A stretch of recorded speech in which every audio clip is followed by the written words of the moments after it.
Өдөртөө бохинд мэдээ үргэлжлүүлэн танилцуулъя. За Улаанбаатар хотын агаарын бохирдлыг бууруулахын тулд дулааны алдагдал ихтэй, стандартын шаардлага хангаагүй Монгол гэр байшинг дулаалах, орчин үеийн дэвшил технологи бүхий материалуудыг ашиглах шаардлага үүсээд байгаа. Тэгвэл дулаан шийдэл 2 төслийн хүрээнд Сонгоныхын дүүргийн 7-р хорооны иргэн Насанбатын байшинг дулаалж, эрчим хүчний хэмнэлттэй эко байшин болгон тогтжуулсан байна. Европын холбооны санхүүжилтээр дулаан шийдэл 2 төслийг Body Properties компанитай хамтран дулаан байшин тухтай амьдрал дэд төслийг хэрэгжүүлж байна. Тус төслийн хүрээнд хөнгөн блокоор 10 гаруй жилийн өмнө баригдсан 6 ам бүлтэй айлын байшинг иж бүрэн дулаалжээ. Ингэхдээ үндэсний үйлдвэрлэлийн буюу дотоодын дулаалгын материалыг бүрэн ашигласан байна. 2025 оны 2 сарын 4-нд ажил эхэлсэн. Тэгээд яг дулаалгын ажил нэг 10-аас 12 хоногийн хугацаанд үргэлжилж явсан. Дулаалгын төлс зарцуулалт бол манайх бол ер нь бол 50% багассан. Өдөрт нэг өглөө 2 төлдөг байсан. Одоо бол оройд л ганцлсан. Ханы дулаалга, дээврийн дулаалга, суурийн дулаалга 3 төрлийн дулаалга хийгдсэн. Тэгээ ханы дулаалга нь алын дулаалганд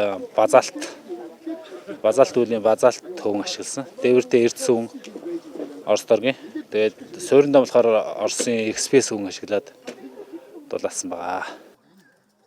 Ингэснээр 45-аас 50% эрчим хүчний хэмнэлт үүсэж, төлс зарцуулалт багасж, жилд 11.6 тонн хүлэмжийн хий агаарт цацагдахаас сэргийлж чадсан тооцоо гарчээ.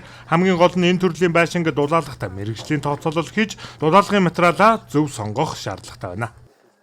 За хэрэглэж байгаа материалууд маань юу гэхээр өвлийн нөхцөлд хийсэн учраас хуурай технологийн арга буюу одоо эрдэсгүн төрлийн дулаалгыг хийлээ. Эрдэсгүн төрлийн дулаалгыг хийхдээ бас л их орны бүтээгдэхүүн болох чулуун хүн базалтын нэг бол гаднаас орж ирдэг шилэн хүн эдгээрийг ашиглаж дулаалсан байна гэсэн. Дулаалгахтаа суурийг нэг 10 см зузаантай XPS хөөсөнцрөөр дулааллаа. Ханыг 15 см зузаантай чулуун хүн дулаалгаар дулааллаа. За дээврийг 20 см шилэн хүн дулаалгаар дулаалж гээд үр дүнгээ үзээд байна. Өнгөрөгч 2018-аас 2022 онд хэрэгжүүлсэн дулаан шийдэл төслийн 1-р үе шатанд 1500 гаруй айл өрхийг дулаалж 4000 тонн орчим хүлэмжийн хийн ялгарлыг бууруулж чадсан байна. Тэгвэл төслийн 2-р үе шат 2026 оны 4-р сарын 31 хүртэл хэрэгжих бөгөөд энэ хугацаанд нийт 5900 айл өрхийг дулаалж 160 барилгын бичил жижиг бизнес эрхлэгчдийг чадварчуулахаар зорж байна.